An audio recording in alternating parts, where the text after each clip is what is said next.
Auzubillahiminash-shaytanir-rajim. Bismillahir-rahmanir-rahim. Assalamu alaikum, dear students. I am Sadaqat Ali, your biology teacher. आज हम chapter number 1 biology introduction, biology and its major fields of specialization हम discuss करने जा रहे हैं। Lecture number 1 है हमारा। तो सबसे पहले हम डिस्कस करेंगे मेजर फील्ड्स ऑफ स्पेशलाइजेशन। तो इसमें बायोलॉजी क्या है? The word biology is derived from the two Greek word BIOS meaning life and the logos means study or reasoning. Therefore, biology is the scientific study of life. हम life का अगर साइंसी मुतालिया करते हैं तो इसको हम कहते हैं बायोलॉजी।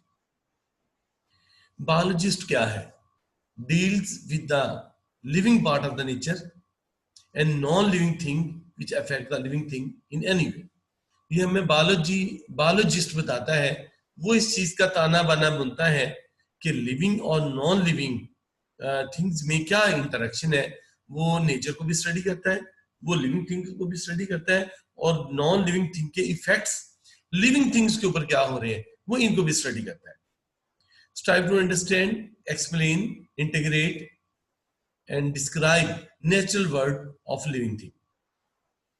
लिटरली मीन बायोलॉजी के मीनिंग है स्टडी ऑफ लाइफ, या इसमें हम बायोलॉजी में लाइफ को स्टडी करें, इसका लफ्जी मतलब स्टडी ऑफ लाइफ। लाइफ क्या है? Difficult to define life. इनके लाइफ को अगर हम डिफाइन करें तो ये बहुत मुश्किल बात है, हम लाइफ को डिफाइन नहीं कर सकते। Certain aspects of the life lie beyond the scope of the science. अब biology like answer to the question what is meaning of life, why should there be life. ये बहुत मुश्किल क्वेश्चन है, लेकिन these question not usually taken up by the biologists and are left to philosophers and the theologians. Philosopher theologians क्या है? ये nature को study करते हैं, ये एग्जिस्टेंस को स्टडी करते हैं, ये उनकी काजेस को स्टडी करते हैं, ये उनके डिफरेंट पैरामीटर्स को स्टडी करते हैं, लॉजिक पे स्टडी करते हैं। तो ये फिलोसोफर और थियोलॉजियंस जो कि नेचर को स्टडी कर रहे हैं, हमने ये क्वेश्चन उनके लिए छोड़ा है। Biology mainly deal with the matter relating how life works. अब यहां भी एक इंपॉर्टेंट चीज है कि साइंस क्या है। बहुत इंपॉर्टेंट क्वेश्चन है। हम कहते हैं biology the scientific study of life. Science क्या है? What is science? Science is the knowledge based on reasoning. बहुत इंपॉर्टेंट बात। अगर हमसे कोई पूछ ले कि साइंस किसे कहते हैं, what is science? Knowledge based on reasoning, ऐसा इल्म जिसका इन्हिसार रीजनिंग पे है। अब रीजनिंग क्या है? रीजनिंग क्या है? Answer to what, why and how. मैं आपको साइंस के बारे में बता रहा हूं कि साइंस क्या है। Knowledge based on reasoning. Reasoning क्या है? Answer to what, why and how. आप कोई भी चीज देख के जो आपके ज़हन में सबसे पहला क्वेश्चन है वो आता है व्हाट इज दिस। आप साइंस परफॉर्म कर रहे हो। व्हाई इट इज सो, ये ऐसे क्यों है। How can it is possible, ये क्यों कर मुमकिन हुई। ये जो आपके ज़हन में क्वेश्चन आ रहे हैं और आप इसका आंसर जो ढूंढ रहे हो, आप एज अ साइंटिस्ट, आप एज अ साइंस जो है ना, आप उसको कह सकते हैं एक्ट कर रहे हैं, आप उसके जवाब देने की कोशिश कर रहे हैं। तो साइंस क्या है? Knowledge based on reasoning. Life क्या है? तो हमने लाइफ की डेफिनेशन फिलोसोफर्स एंड थियोलॉजियंस के ऊपर छोड़ी, लेकिन हम लाइफ को डिफाइन लाजमी करेंगे। ये तो हमारी बुक में डेफिनेशन दी हुई है ना, a set of characteristics that distinguish living organism from the non living objects including dead organism. ये तो लाइफ को खुसूसियात का मजमुआ का है। लाइफ क्या है? Conscious existence. हम लाइफ को सिंपली डिफाइन कर सकते हैं, कॉन्शियस एग्जिस्टेंस कॉन्शियस मीन बाखबर, एग्जिस्टेंस मीन वजूद। ऐसा वजूद जो बाखबर है हम उसको लाइफ कहते हैं। मसलन हम बाखबर हैं, हम एक एक चीज को जानते हैं, हम टेम्परेचर, लाइट, एयर सब कुछ जानते हैं। बैक्टीरिया रिस्पॉन्स देता है, रेस्पिरेशन करता है। बैक्टीरिया केमिकल को डिटेक्ट करता है, रिस्पॉन्स देता है। हत्ता कि जो एक बंदा कोमे की हालत में है वो जिंदा है, लाइफ है। क्यों? वो रिस्पॉन्ड कर रहा है। सिर्फ उसको कॉन्शियसनेस नहीं है ना, बाकी तो सारे सिस्टम वर्क कर रहे हैं। उसका ब्लड सर्कुलेटरी सिस्टम है, उसके डिफरेंट बॉडी के मेटाबॉलिक रिएक्शन हो रहे हैं। तो लाइफ क्या है? कॉन्शियस एग्जिस्टेंस, बाखबर वजूद। तो लाइफ को हमने बुक के लिहाज से डिफाइन किया, सेट ऑफ कैरेक्टरिस्टिक्स, खुसूसियात का मजमुआ, दैट डिस्टिंग्विश, जो कि फर्क करता है किनके बीच में? Between the living and the non living objects including dead organisms. वो कैरेक्टरिस्टिक्स कौन कौन सी हैं? लिविंग ऑर्गेनिज्म की या लाइफ की, ये मेटाबॉलिज्म इनमें हो रही है, इनमें सेंसिटिविटी है, ये हसास है, ये चीजों को महसूस करते हैं। इनहेरिटेंस, ये खसूसियात को एक नस्ल से दूसरी नस्ल में मुंतकिल करते हैं। होम्योस्टेसिस, ये एक्सटर्नल इन्वायरमेंट के लिहाज से अपने इन्वायरमेंट को मेंटेन रखने की कोशिश करते हैं। इनमें कॉम्प्लेक्सिटी है, ये पेचीदा है। ये रिप्रोडक्शन करते हैं, अपनी तरह के नए जानदार पैदा करते हैं। ये रेस्पिरेशन करते हैं, इनमें गैसेस एक्सचेंज है, इनकी प्रॉपर कंपोजिशन है, इनमें ग्रोथ का प्रोसेस हो रहा है। तो ये सारे के सारे लाइफ के कैरेक्टर्स हैं जो कि हमें नॉन लिविंग थिंग्स के अंदर नजर नहीं आते। इसके अलावा जो ब्रांचेस ऑफ बायोलॉजी, बायोलॉजी की डिफरेंट ब्रांचेस है। सबसे पहले ecology, it is the study of organism in relation to the environment. जानदारों का उसके माहौल के बीच में क्या ताल्लुक है? हमारा ताल्लुक है, हम लाइट ले रहे हैं एनवायरनमेंट से, हमें ऑक्सीजन मिल रही है, हम कार्बन डाइऑक्साइड खारिज करते हैं, हम सारे का सारा एनवायरनमेंट हमारे ऊपर इफेक्ट कर रहा है। तो इस चीज को स्टडी करना, किसको? The study of organism in relation to their environment include the interaction between the organism and their inorganic and the organic environment. हमारा एनवायरनमेंट के साथ रिलेशन है, हम एनवायरनमेंट से सारी चीजें ले रहे हैं, तो इस चीज को स्टडी करना हम कहते हैं ecology. Embryology, it is the study of development of an embryo to a new individual. Embryo से पूरा का पूरा जानदार बनने तक जो बतदरीज जिन मराहल से गुजरता है उसको हम कहते हैं embryology. Physiology, it is the study of function of different parts of living organism. हमारे डिफरेंट पार्ट्स को कैसे फंक्शन परफॉर्म कर रहे हैं, हार्ट है, स्टमक है, ब्रेन है, ये हमारी बॉडी के ऑर्गन है, इनके फंक्शन को स्टडी करना हम कहते हैं physiology. Morphology, morph mean form, it is the study of form and structure of living organism. हमें एक्सटर्नल जो स्ट्रक्चर नजर आ रहा है, हम दिखने में वो कैसा है, हम कहते हैं एक्सटर्नल मॉर्फोलॉजी। इंटरनल स्ट्रक्चर कैसे है, उसको हम कहते हैं internal morphology. Paleontology, it is the study of fossils which are remains of the extinct organism. हम फॉसिल को स्टडी करते हैं जो कि हजारों साल पहले, लाखों साल पहले वो ऑर्गेनिज्म जो नापैद हो चुके हैं और उनके निशानात चट्टानों के ऊपर या ज़ेरे जमीन हमें नजर आते हैं, इस चीज को स्टडी करना हम कहते हैं पैलियोंटोलॉजी। अगर हम एनिमल के फॉसिल को स्टडी करें हम कहेंगे पैलियोजूलॉजी। अगर हम प्लांट के फॉसिल को स्टडी करेंगे हम कहेंगे palaeobotany. Histology, the microscopic study of tissue is called histology. इसमें हम अपनी बॉडी के टिश्यू को स्टडी करते हैं। Evolution, it is the study of changes in the heritable characters from ancestor to their offsprings. तो ये चेंज आती है जेनेटिक मटेरियल में with the passage of time. ये चेंज फिर अबाव अजदाद से, एंसेस्टर से अगली नस्ल में मुंतकिल होती है, हम कहते हैं evolution. Genetics is the study of gene and their role in the inheritance. देखें हम ऐसे क्यों हैं, क्योंकि हमारे पेरेंट्स ने ये करैक्टर हमें मुंतकिल किए।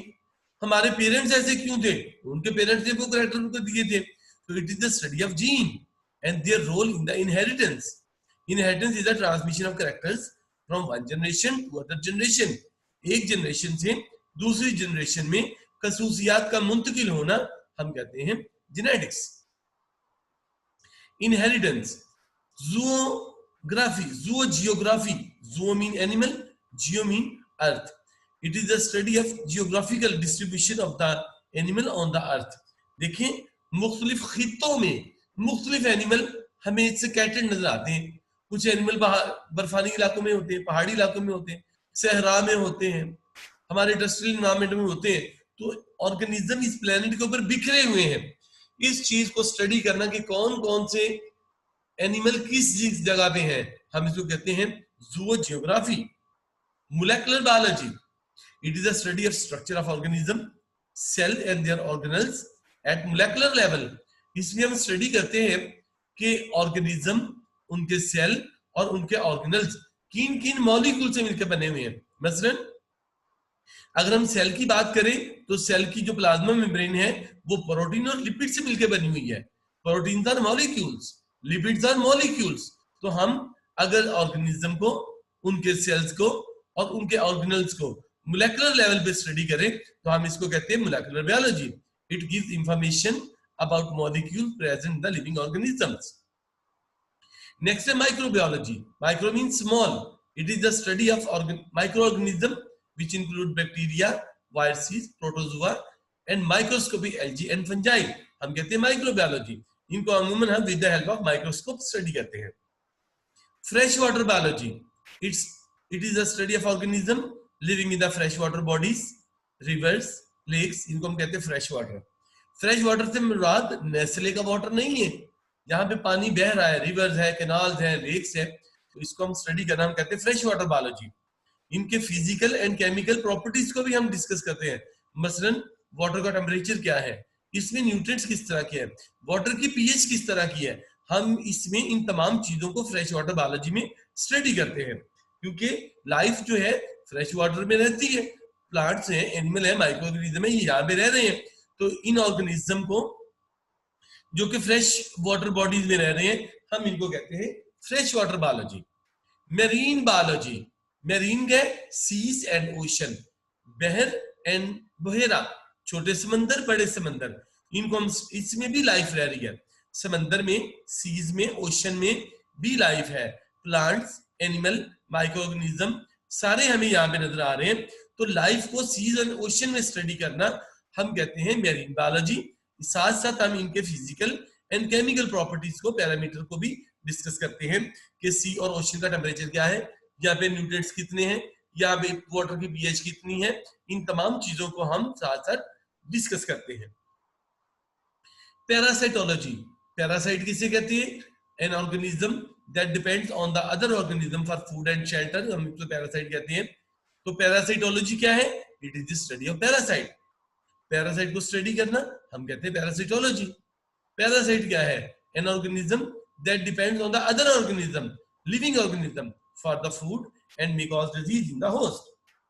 और साथ साथ हम पैरासाइट का स्ट्रक्चर देखते हैं पैरासाइटोलॉजी में, उसका मोड ऑफ ट्रांसमिशन, एक ऑर्गेनिज्म से दूसरे ऑर्गेनिज्म में पैरासाइट मुंतकिल कैसे होता है, ये भी हम पैरासाइटोलॉजी में स्टडी करते हैं। उसकी लाइफ हिस्ट्री क्या है, होस्ट के साथ उसका रिलेशन क्या है, आया आउटसाइड द बॉडी रह रहा है, आया इनसाइड द बॉडी रह रहा है, आया ब्लड को सक कर रहा है, आया फूड एब्जॉर्ब कर रहा है, आया इंटेस्टाइन में रह रहा है, आया लीवर में रह रहा है। तो हम इसका पैरासाइट के साथ रिलेशन भी स्टडी करते हैं। Human biology, it is the study of man including इसका anatomy, morphology, histology, genetics, cell biology of the human and evolution, इसको हम कहते हैं human biology. Social biology, it is the study of social behaviour of and communal life of human being. हम देखते हैं कि organism की समाजी जिंदगी कैसी है, इसका समाजी बिहेवियर क्या है। देखिए एक ऑर्गेनिज्म का दूसरे ऑर्गेनिज्म की तरफ बिहेवियर मुख्तलिफ होता है। हमारा बिहेवियर कैसी है, हमारी कम्युनल लाइफ कैसी है, हम कम्युनिटी की फॉर्म में रहते हैं, तो कम्युनिटी में हमारा एक दूसरे के साथ इंटरेक्शन क्या है, इन तमाम चीजों को स्टडी करना हम कहते हैं सोशल बायोलॉजी। बायोटेक्नोलॉजी, लाइफ का टेक्नोलॉजी में इस्तेमाल, it is the study of use of living organisms, systems and processes in the manufacturing and the service industry. Many useful byproducts are being obtained through this technology। जिस तरह आपने देखा होगा हम biotechnology के जरिए बैक्टीरिया से हम इंसुलिन प्रिपेयर करवा रहे हैं, तो ये सारा का सारा बायोटेक्नोलॉजी को हम यूज कर रहे हैं। साइंस, अभी मैं साइंस के बारे में आपको बता रहा था, ये सिस्टमाइज्ड नॉलेज है। science, knowledge based on reasoning. Biological science, set methodology called biological method based on the experimental inquiry and begin with the chance observation. तो हमारा टॉपिक बहुत इंपॉर्टेंट है, बायोलॉजिकल मेथड. बायोलॉजिकल मेथड क्या है? For solving a biological problem. मसलन अगर living organism से related living organism को कोई भी प्रॉब्लम पेश आती है, तो हम जो मेथड चूज करते हैं साइंटिस्ट उसको सॉल्व करने के लिए, हम उसको कहते हैं biological method. The method we use to solve a biological problem is called biological method. What is biological method? The method we use to solve a biological problem is called biological method. Biological problem क्या है? Any problem associated with a living organism. वो कोई भी problem जिसका ताल्लुक living organism से है, जो लिविंग ऑर्गेनिज्म के साथ एसोसिएटेड है, इसको हम कहते हैं biological problem. We are discussing about the biological method. तो सबसे पहले इसमें जो मरहला है बायोलॉजिकल मेथड में, वो है ऑब्जर्वेशन, मुशाहिदा करना. अब ऑब्जर्वेशन, फॉर एग्जांपल डॉक्टर के पास एक मरीज आया, डॉक्टर ने पहले वो पेशेंट इस साइंस वाला, इस सिम्टम्स वाला पहले कभी नहीं देखा. वो डॉक्टर के लिए एक बायोलॉजिकल प्रॉब्लम है. जिस तरह आपने देखा होगा कोविड-19, ये एक बायोलॉजिकल प्रॉब्लम है. तो इसी तरीके से एक पेशेंट डॉक्टर के पास आया, मतलब हम कह सकते हैं वो कोविड-19 वाला था, लेकिन डॉक्टर को पता नहीं चल रहा कि ये बीमारी क्या है. ये डॉक्टर के लिए एक बायोलॉजिकल प्रॉब्लम है और इसका सोल्यूशन भी तो साइंटिस्ट ने निकालना है ना. तो सबसे पहला मरहला है ऑब्जर्वेशन. वो डॉक्टर क्या करेगा कि 5 सेंसेस में से कोई ना कोई सेंस यूज करेगा. 5 सेंसेस ऑब्जर्वेशन के लिए: विजन देखना, हियरिंग सुनना, स्मेल सूंघना, टेस्ट चखना, टच छूना. अब डॉक्टर, जो मरीज डॉक्टर के पास आया है, डॉक्टर उसको एग्जामिन करेगा, उसकी ऑब्जर्वेशन करेगा. कौन सी सेंस इस्तेमाल करेगा? हियरिंग नहीं. क्या वो डॉक्टर मरीज को स्मेल करेगा? अरे नहीं. तो टेस्ट करेगा? नहीं नहीं, कभी भी नहीं. टच करेगा? नहीं. वो विजन करेगा, वो देखेगा. वो विजन वाली सेंस को इस वक्त यूज कर रहा है. वो देख रहा है कि इसको साइंस और सिम्टम्स क्या है. Observation depending upon the functional ability, यानी कि पॉसिबिलिटी किस चीज की है. जाहिर है कि डॉक्टर के पास मरीज आया है तो विजन की पॉसिबिलिटी है. अब जो ऑब्जर्वेशन है मे बी क्वालिटेटिव और क्वांटिटेटिव या बोथ हो सकती है. क्वालिटी के लिहाज से या क्वांटिटी के लिहाज से ऑब्जर्वेशन हो सकती है. सबसे पहले हम ऑब्जर्वेशन को डिस्कस करेंगे क्वांटिटेटिव ऑब्जर्वेशन, जो क्वांटिटी के लिहाज से है और ये मेजरेबल है. ऑब्जर्वेशन मुशाहिदा करना 5 सेंसेस से. Qualitative observation, these are measurable, हम इनको नोट कर सकते हैं. And can be recorded in terms of number, हम इनको नोट कर सकते हैं और हम इनको नंबर्स की फॉर्म में लिख भी सकते हैं. These are more accurate. मसलन अगर किसी की हाइट है, वेट है, हम नोट कर सकते हैं. मसलन डॉक्टर है, वो उसने देखा मरीज की बॉडी के ऊपर छोटे छोटे दाने हैं, मसलन वो लिख सकता है, वो रिकॉर्ड कर सकता है. ये इसकी क्वांटिटेटिव ऑब्जर्वेशन है. Qualitative observation, these are not measurable and can not be record in terms of number, हम इनको रिकॉर्ड नहीं कर सकते. These are less accurate. For example colour देख सकते हैं किसी हद तक हम इसको. स्मेल करना, मसलन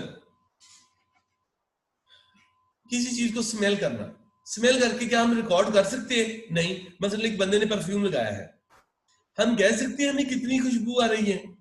नहीं. 1 किलो खुशबू आ रही? नहीं. तो 2 किलो? नहीं. एक बंदे ने बहुत अच्छा परफ्यूम लगाया, तो हम कह सकते हैं उसको क्या कि 1 मीटर खुशबू आ रही है?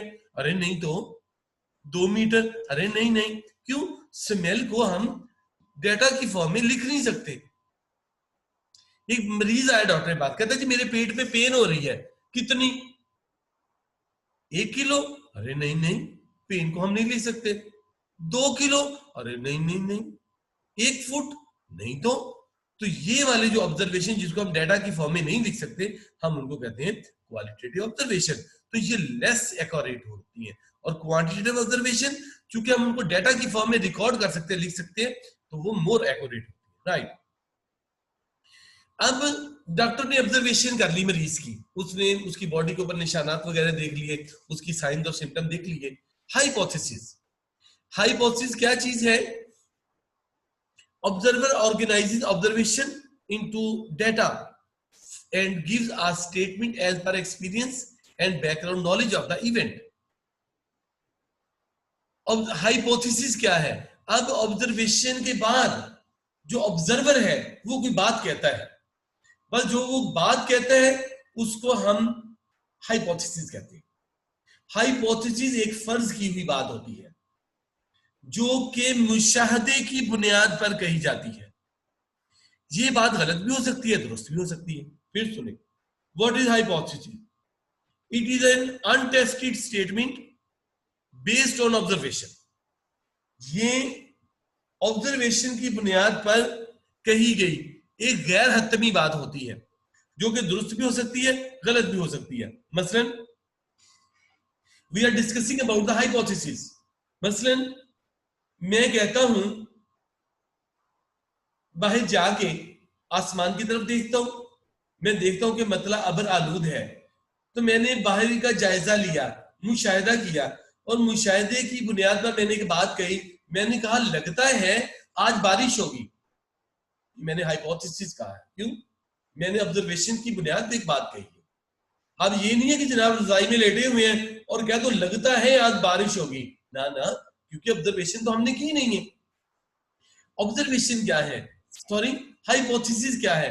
द टेंटेटिव गैर हतमी explanation, Wajahat of observation. Observation की गैर हतमी, टेंटेटिव गैर हतमी वजाहत। मसलन मैं कहता हूं लगता है आज बारिश होगी, मैंने बाहर एनवायरमेंट का जायजा भी लिया है, लेकिन ये बात मैंने वसूख से नहीं कही, यानी कि ये बात गलत भी हो सकती है, ये बात दुरुस्त भी हो सकती है। तो ये गैर हतमी बात थी जिसके बारे में हम पक्की बात नहीं कह सकते, जिसके लिए हम वसूख के साथ बात नहीं कह सकते।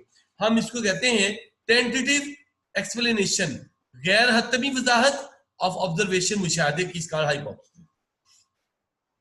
Logic if and then is used to make hypothesis. अगर ये वाली कंडीशन होगी तब ये काम हो सकता है। हमने ये बात इफ एंड देन वाली लॉजिक इस्तेमाल की। डॉक्टर ने मरीज को देखा, मरीज को देखने के बाद उसने कहा लगता है वायरल इन्फेक्शन है।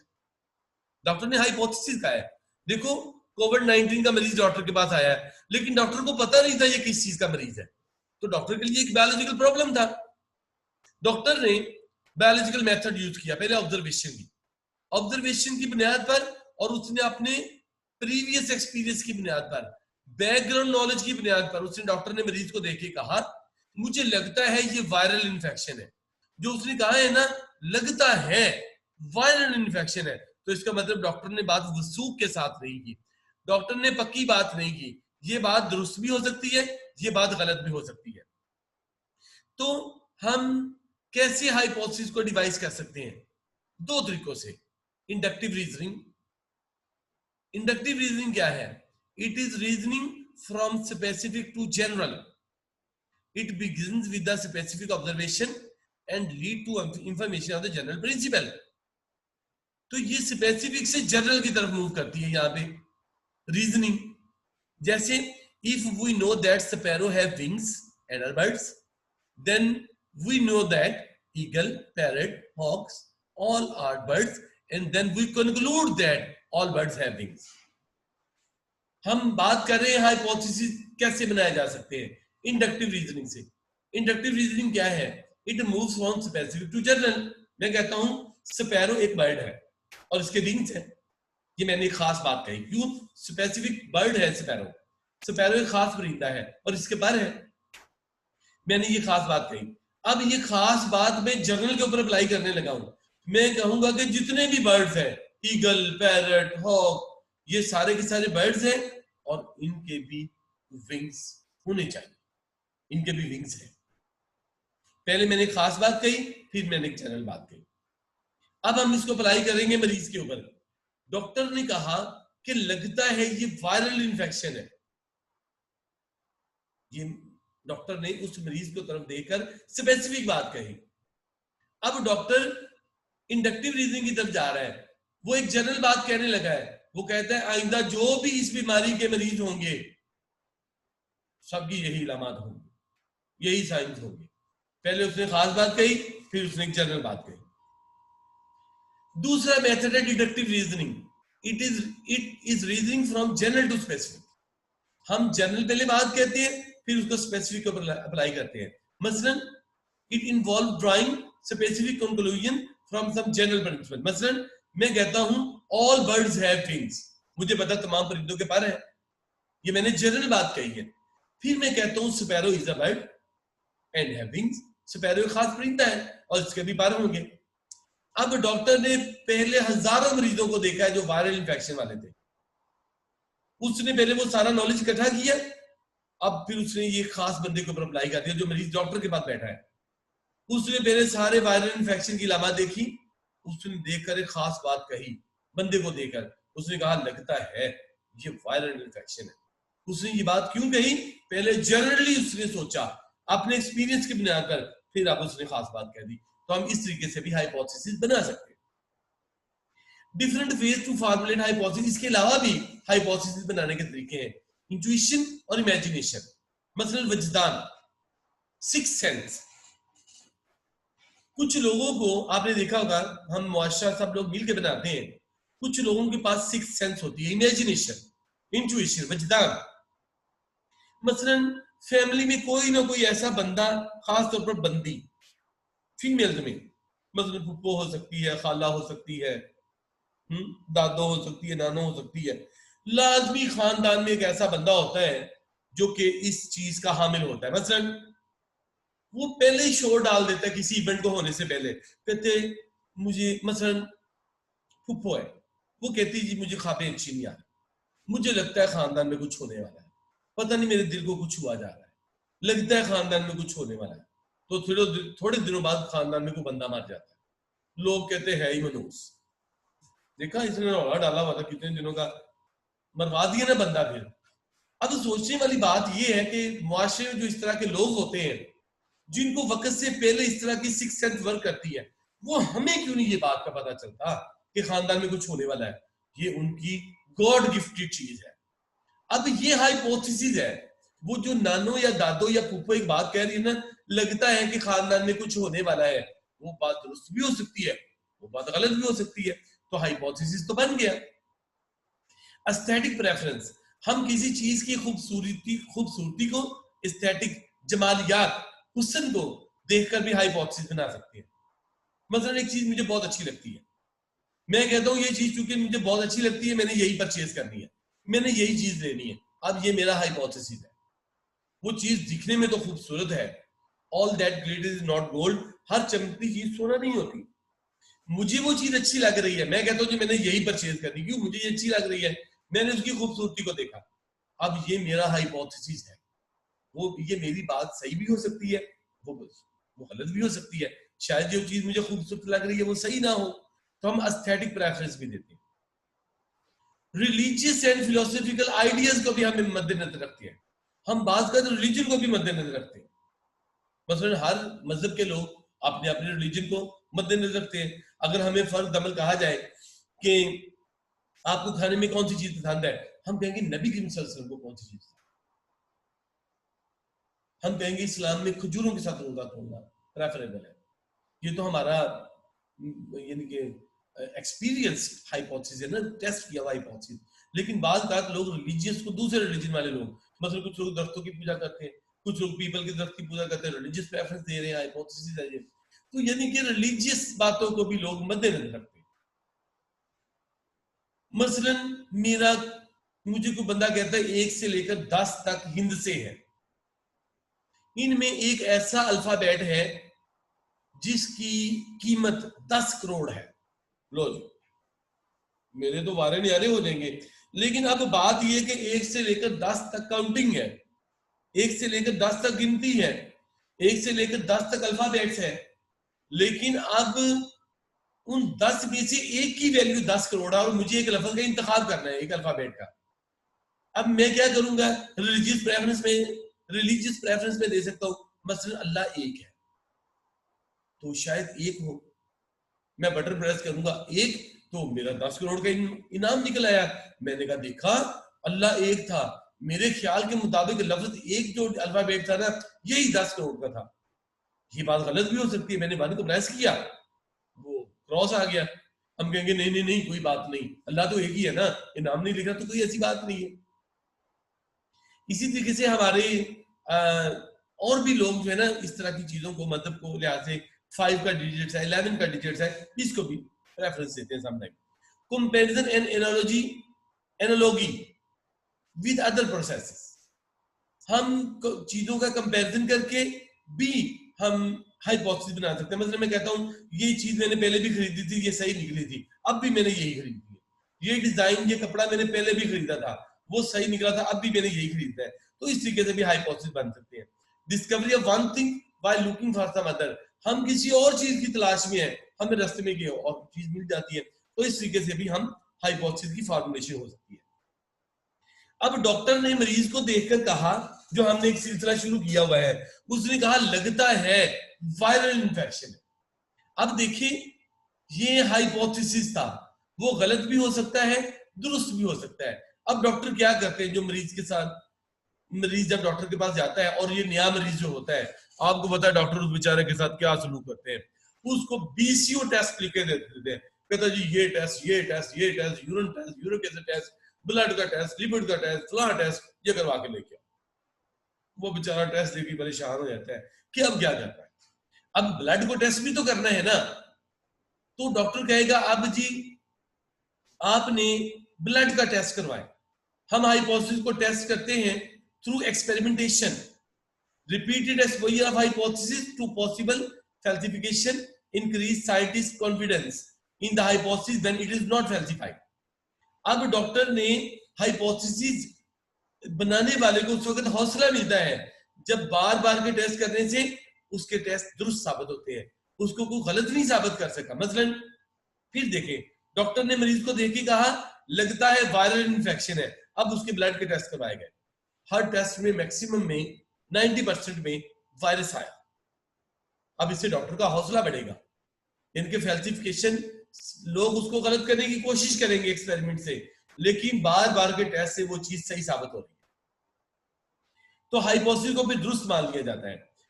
Basis of formulating other hypothesis, any hypothesis that is tested again and again without ever being falsified. हमने बार बार हाइपोथेसिस को टेस्ट किया, बार बार उस बंदे के ब्लड को चेक किया, हर दफा वायरस आता है, तो इसका मतलब हम उसको गलत नहीं कर सके।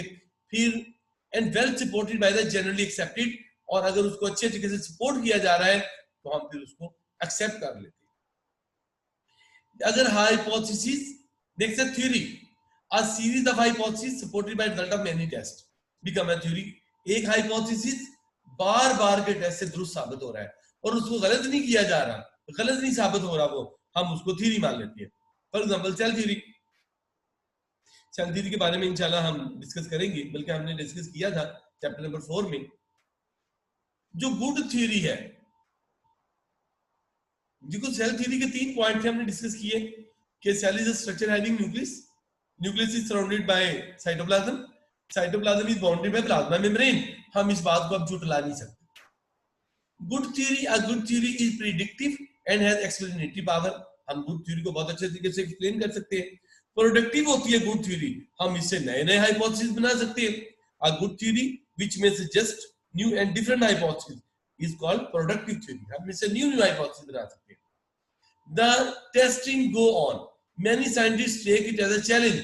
अब देखो जिस बंदे की थ्योरी, जिस बंदे का हाइपोथेसिस सही साबित हो रहा है, मतलब डॉक्टर ने कहा था ना वायरल इन्फेक्शन, तो वो सही हो गया, अब उसका नाम बनेगा। ह्यूमन बीइंग में जेलसी काउंसिल भी होता है, लोग साइंटिस्ट उसको चैलेंज के तौर पर लेंगे और उस हाइपोथेसिस को गलत करने की कोशिश करेंगे, लेकिन exert effort to be disprove the theory, वो थ्योरी को गलत करने की कोशिश करेंगे। क्यों? हाइपोथेसिस तो दुरुस्त साबित हो गया, उसको थ्योरी मान लिया। अगर थ्योरी बार बार के एक्सपेरिमेंट से दुरुस्त साबित हो, when the theory survive the spectacle approach and continues to be supported by the experimental result.